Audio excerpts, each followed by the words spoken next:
Lamentablemente, la tradición de nuestro país ha sido siempre intervencionista, hasta prácticamente ayer. Y a ello debemos de achacar el tradicional relativo subdesarrollo de España respecto del resto de los países de la Unión Europea. En España, tradicionalmente, ha estado mal visto ser empresario. Se ha perseguido la función empresarial. Pero además, desde hace siglos, desde el siglo de oro. Lean ustedes las obras clásicas de nuestro siglo de oro. Las tres salidas del joven español del siglo XVI eran iglesia, mar o casa real. Era por lo que cualquiera lo perseguía. Iglesia, meterse en la iglesia. Mar, irse a las Américas a hacer fortuna. O casa real, servir al rey en los tercios. Nadie se planteaba como ideal en la vida trabajar en el campo, en un pequeño taller artesano o dedicarse al comercio. Entre otras cosas, porque si alguien se ensuciaba las manos trabajando, se dedicaba al comercio o desarrollando un pequeño taller de artesanía, era clarísimo que enseguida le iban a calificar de cristiano nuevo. Es decir, a relacionarle con judíos y moriscos, que eran los que se dedicaban a las labores comerciales y empresariales. España se pasa casi 800 años luchando contra los invasores musulmanes. Américo Castro, en la realidad histórica de España, explica cómo esos siglos, siglo tras siglo, sin darnos cuenta, terminamos mimetizando los peores defectos de nuestros enemigos. La guerra santa contra el infiel, que es característica del Islam, la terminamos nosotros internalizando. Y cuando expulsamos al Islam, tenemos que seguir luchando contra el infiel, sea en el norte de África, o sea en América, o sea dentro de nuestras propias fronteras, persiguiendo al infiel. No nos damos cuenta que nos hemos convertido en una especie de cristianos islamistas. O la obsesión de la pureza por la sangre, propia del pueblo judío, también la terminamos internalizando.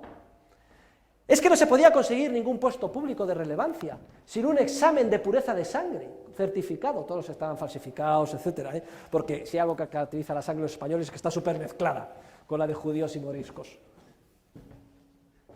En España no hay una revolución liberal, salvo muy fugazmente la gloriosa revolución de 1868 y que dura poco. La restauración canovista es una restauración de intervencionismo, de arancel, de reglamentación. ¿Y para qué hablar de la de Primo de Rivera, de la dictadura de Primo de Rivera, o la República, fugaz, y el general Franco? Intervencionismo y socialismo puro y duro. Solamente a partir del plan de estabilización se abren un poco las ventanas al oxígeno de la economía de mercado, y con unos resultados muy brillantes.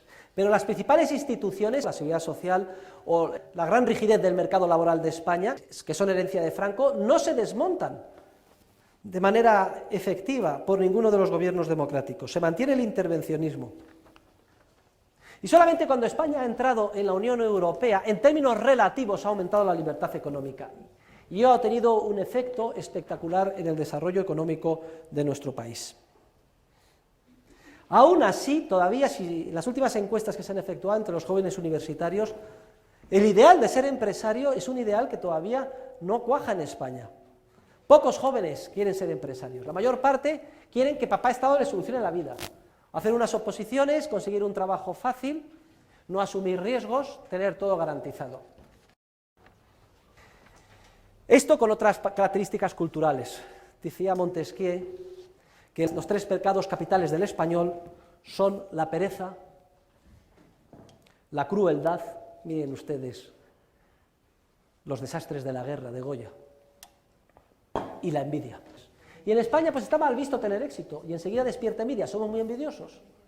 Esto choca culturalmente con otros países. Si van ustedes a Estados Unidos, en Estados Unidos se admira al triunfador. Yo he vivido en Estados Unidos 3 años. En cuanto una persona triunfa, todo el mundo quiere ayudarle a que siga triunfando y además se considera un modelo a seguir.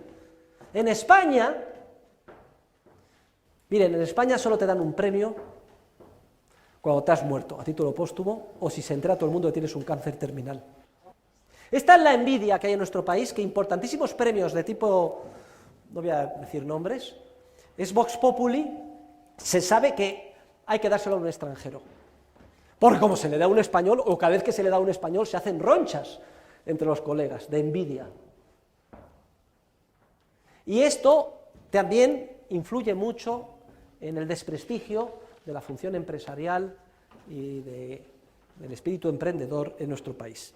Sin embargo, las cosas poco a poco van cambiando, Si comparamos la situación en nuestro país con la que había hace 35 años, cuando yo empecé en mi vida académica, desde luego que se ha avanzado y bastante en la buena dirección, aunque todavía nos queda mucho camino por recurrir.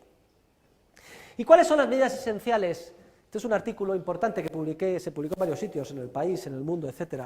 Se titulaba Un programa para la reforma de la economía española. La verdad es que lo publiqué hace 30 años y siempre todos los años repito lo mismo. Entonces decía, acabar de inmediato con la inflación y reducir el gasto público. Después hemos entrado en la Unión Europea, la responsabilidad de la política monetaria ya no es española, sino europea, pero el objetivo de que no haya expansión crediticia sigue siendo prioritario para evitar las crisis. Y la reducción del gasto público y la austeridad del sector público esencial. En segundo lugar, menciono en el artículo la liberalización al máximo de la economía y especialmente del mercado laboral. Es aquí donde más tenemos que avanzar. España siempre tiene una tasa de desempleo que viene a ser el doble de la de los países de su entorno, precisamente porque tenemos un mercado laboral que es el doble de rígido. Y todo el mundo sabe lo que hay que hacer y nadie se atreve a ponerle el cascabel al gato políticamente para mantener la paz social. Es una manera eufemística de explicar los problemas que evidenció la Escuela de la Elección Pública que hemos estudiado hoy. En tercer lugar, hablo de la disminución de los impuestos. Aquí se ha avanzado algo, sobre todo a partir de los años de Aznar. Hubo una reforma, se bajó el impuesto progresivo sobre la renta, el tipo máximo del 56%, se redujo al 40%, en consonancia con todas las reformas fiscales de los países occidentales, a partir de la revolución de Reagan en el ámbito fiscal.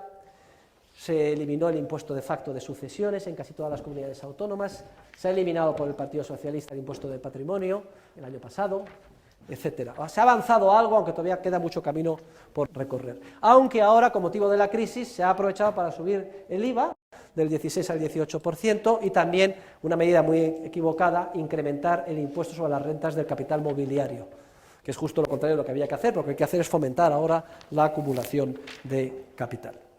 El día de mañana, cuando vean ustedes un político que defiende disminuir el papel del Estado, reducir el gasto público, disminuir los impuestos, liberalizar la economía, especialmente el mercado de trabajo, a ese es el que hay que votar, porque ese es el que va en la buena dirección. Lo que pasa es que, tristemente, pocos serán los políticos que digan eso, y además, si lo defienden, serán con timidez, y poco es lo que podrán hacer. Pero por lo menos tenemos una orientación de qué es lo que es correcto y lo que es adecuado.